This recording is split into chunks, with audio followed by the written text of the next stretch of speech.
Hello, this is Chuck Ridgway, Automation Technology Manager at Horner. Thanks for joining us for another Tuesday live stream. Well, we're rolling along with a CPU summer. All summer long, we're exploring these new modular controllers from Horner, and I'm super excited. Here we go with today's topic. Hands-on with the CPU300. Did I mention I'm excited about these new CPU modular controllers that we're releasing this summer? I sure am. Now today is our second session on the new CPU300. We had our launch webinar last week. If you missed it, it's available on our YouTube channel. All right, now because the product's released and you can order it, soon you may have a carton arriving at your location containing a shiny new CPU300, and we want to make sure you are as productive as possible. So during today's live stream, it's all about getting you productive, doing demonstrations showing you how to get started. So without further ado, let's dive right in. We're going to start with a quick introduction to the CPU300 to make sure you're fully up to speed, and then we're going to dive right into demonstrations. We're going to show you how to perform assembly. We're going to walk you through the available onboard screen on the CPU300 to show you what you can do with that. We're going to get you connected from Cscape 10.2, and then we're going to demonstrate the different methods of performing program downloads. Which ones are faster? Which ones might you prefer? We're going to go through a firmware update procedure. The one we're going to demonstrate is the firmware update procedure where you start from a bootable micro SD. And then at the end, we're going to show you how to connect an HMI Connect touchscreen. All right, here we go. The CPU300 is part of the Canvas family of products. So with Canvas, you have your choice between a true all-in-one with a single piece of hardware to solve the entire application, taking up the least amount of space, or a modular approach to hardware, starting with the CPU300 and the OCS-I/O located on DIN rail inside of a control panel, and then you can mount an HMI Connect touchscreen component elsewhere, somewhere within 8 meters or so. That can be closer to the operator if that's the way you'd prefer. And the HMI Connect touchscreen requires no configuration whatsoever. It's a touchscreen component that connects to the CPU300 over a single cable. Now looking at the hardware for the Canvas CPU300, it features USB-C for programming, also has a micro SD slot that you can use for a variety of purposes, including data logging or loading programs, that sort of thing. It has a full-size USB port that can be used for adding Wi-Fi through a Horner Wi-Fi to USB adapter, or you could use flash drives and that sort of thing through that port. It's got a couple of Ethernet ports for communications purposes, along with a CAN port for I/O expansion and a couple serial ports. Now, from an I/O standpoint, you can add up to 7 OCS-I/O modules directly on the side, or through that CAN port I previously mentioned, you can add a bunch of remote I/O. Now, the CPU300 is powered by 12 or 24 volts DC, and it features a built-in display, but that display is not for user interface purposes. That display is for maintenance purposes. There's a built-in system menu and a lot of status information. Overall, a very handy thing to have. And then finally, that innovative display connector where you can connect that HMI Connect display that is located wherever you want your display to be located. All right, from a communications and a graphics standpoint, the CPU300 has all the capabilities that you'll find in Canvas. So all the protocols that are supported by Canvas are included at no extra cost with the CPU300, and all the graphics capability that Canvas has to offer, including advanced trending and recipes and video objects and great looking gauges, for instance, those are all available with the Canvas CPU300. And if you want to add an OCS 360 subscription, all the protocols you need to communicate with OCS 360 are built in as well. Now getting back to HMI Connect, how does that work? Once again, there's just a single cable to connect the CPU300 to the HMI Connect touchscreen of your choice, and they're available anywhere from 4 inches up to 15 inches in IP65 versions or IP67 versions. And over that one cable, you have 4 conductors which passes power, as well as the video signal, as well as the touchscreen feedback signal from the operator. You've got a 1 meter cable included with every HMI Connect display, or the ability to buy longer cables up to 8 meters. All right, let's dive into all of our different demonstration videos, starting with assembly. All right, let's take a look at assembly of the CPU300. Here we have our box. Let's see what's in the box. Okay. We've got our CPU300 itself, as you would expect, and we have a package of material here. What do we have inside the package? Let's open it up and take a look. Okay, let's see what we have. All right, so we've got a power plug. Got to have a way to connecting power. Okay, we've got our backplane connector. Okay, and we have 2 clamps that we can use to keep the stack of CPU300 and I/O modules nice and tightly coupled. Okay, so that's what we've got there.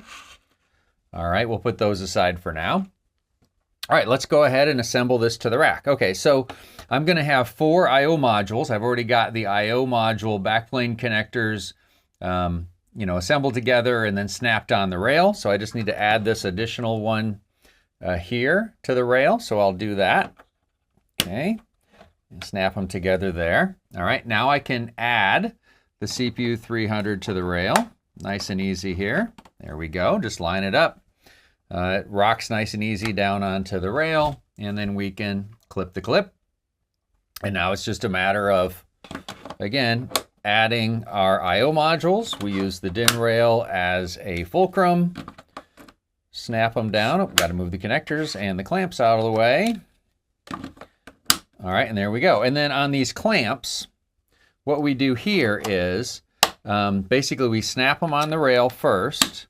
Okay, and then we tighten those down with a screwdriver, okay, to get them nice and tight, to keep the stack nice and,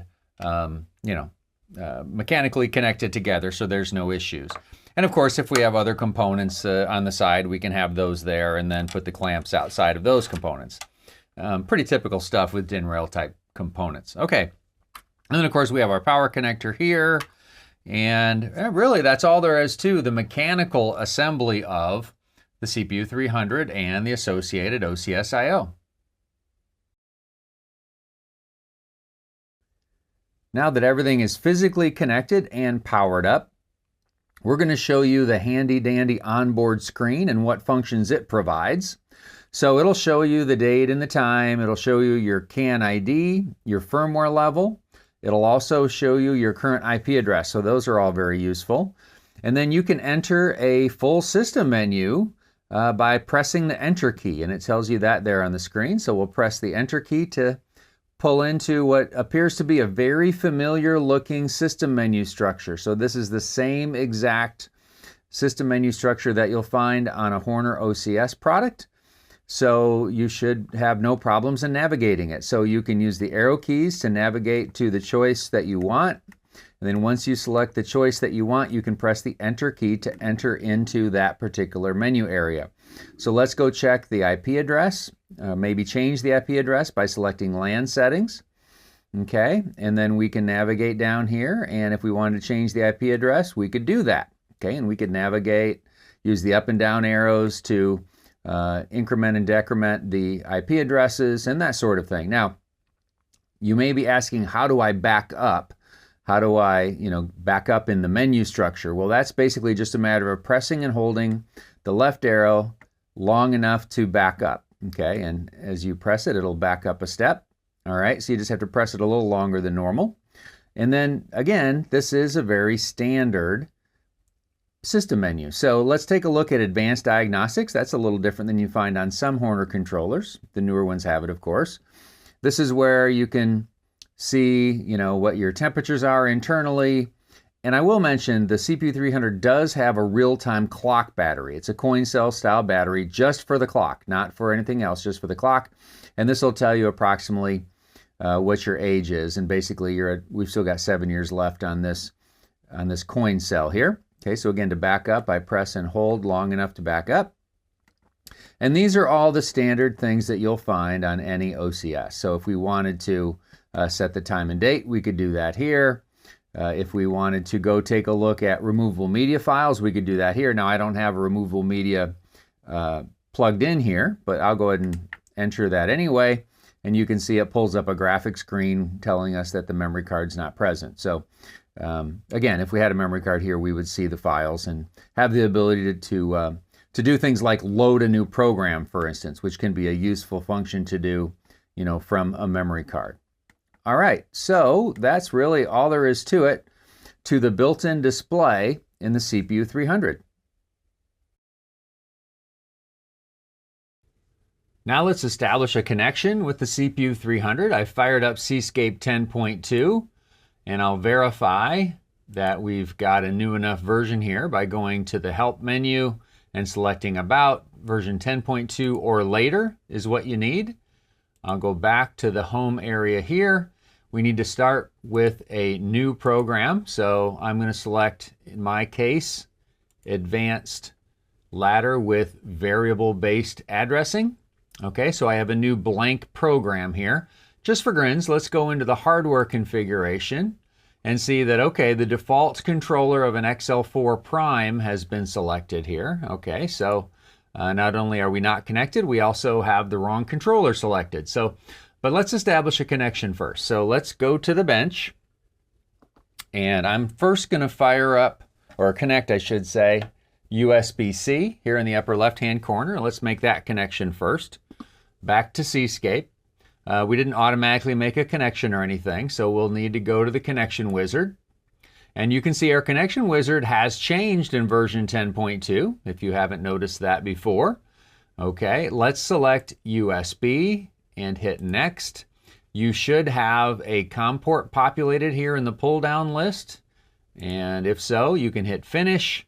And very quickly, we establish a connection. Well, now let's go take a look at the hardware config. And you can see we're still configured for an XL4 Prime. Let's hit Auto Configuration, and you can see we've got our OCSIO CPU, CPU300, the full model number here, and no display because we don't have a display connected here. So we are automatically configured. So that's very handy. Now, what if we want to switch from USB, let's say, to Ethernet connection, or we just want to use an Ethernet connection for Cscape? Well, let's go ahead and make that change now. So I'm going to go back to the bench. I'm going to disconnect my USB port. I don't want to have multiple connections to the CPU going simultaneously. I'm going to connect my Ethernet port here, or Ethernet cable here, and my IP address is right there. It's shown right there. Now, if I want to change this to something else, I can go into the system menu, which I just showed you a minute ago. But right now, the IP address is set the way I want. So let's go back to Cscape. And let's go back to the connection wizard, and let's go select LAN instead. Hit Next. Make sure the IP address is what we want here, and it does currently match. I'll hit Finish, and then we should, again, in a matter of just a few seconds, which we saw, we're back being connected again. Okay, so a pretty simple process to actually establish a connection with the CPU300 from Cscape 10.2 or later. Now let's take a look at different methods of downloading. Okay, we're going to start with Ethernet. So I've got a pretty sizable program here, not huge from a logic standpoint, but it has a fair amount of screens to it, quite a bit of graphics. And we're going to compare downloading over Ethernet, over USB, and then also we're going to just load a program from microSD. So we're going to take a look at those three different variations, I should say. Okay, so if we take a look at the bench, we can see that we've got a unit just sitting here flashing. It doesn't have any program in it. So we're going to go ahead and just download the entire program, and we're going to do it over Ethernet. So if we take a look at the home menu and we go to the connection wizard, you can see we are connected over Ethernet. All right, so there we go. All right, so let's time how long it takes for us to download this program. Now this is one program, one point of reference, but let's go ahead and do that anyway.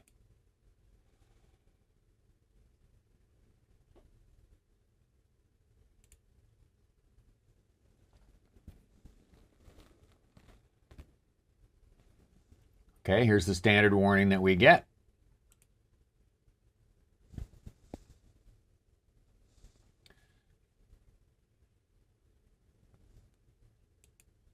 Okay, so that really didn't take all that long to download this fairly sizable program.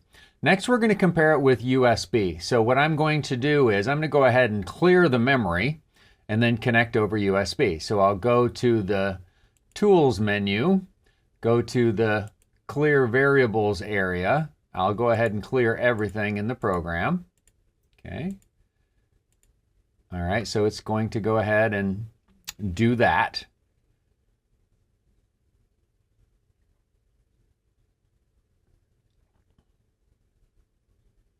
Okay, memory is successfully cleared. Now let's go back to the bench and let's disconnect Ethernet and let's reconnect with USB this time. Okay. Back to Cscape, Home menu, Connection Wizard, USB, next, finish. We have a connection. Let's go back to download. Okay, smart load again, and let's compare USB. We should get our same, we got no warning this time that we were doing a Ethernet download because we weren't doing an Ethernet download, so there would be no reason to give us that warning.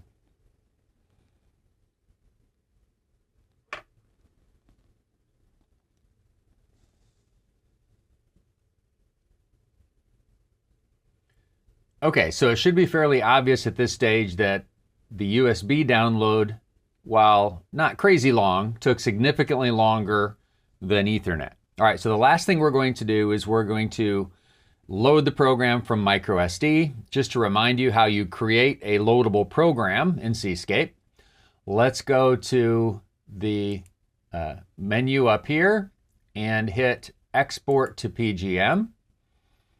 All right. And I'm going to give this a nice short file name. So I'll just call this, let's go ahead and get the right keyboard going here. Let's call it demo300.pgm. All right. Make sure we have the right firmware version selected, and that works for my example. I'll hit save. Okay, it's creating the PGM file, and it has successfully exported it. Okay, now that we've cleared the memory in our controller once again and loaded the PGM file onto our microSD drive, let's go ahead and plug the microSD in and go back to our system menu. We're going to go down to Removable Media, select it, select our program file. We are sure we want to download. Let's hit enter.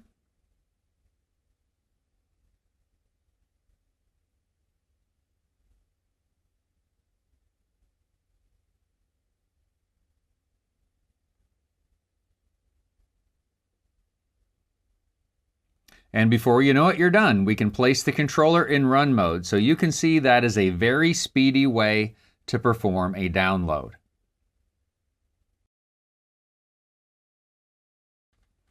Okay, let's do a firmware update.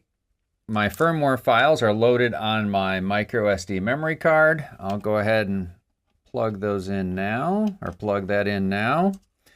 You can see my power is off. I've got a either a paper clip or some other small wire here that will fit inside the recessed load area. So I'll slide that in there. I'm going to press down until I feel the click, and you can definitely feel it. And then I'm going to power up. Okay, still pressing down. Okay, waiting for power to come up. Okay, now I'm going to go ahead and let go of the button.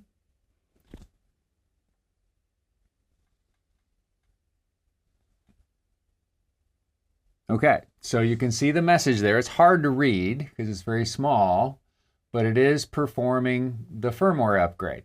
So that's happening now. So we need to give it a couple minutes.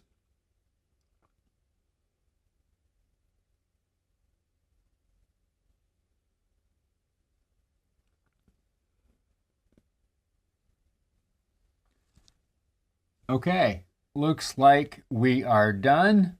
It's asking us to power cycle the device.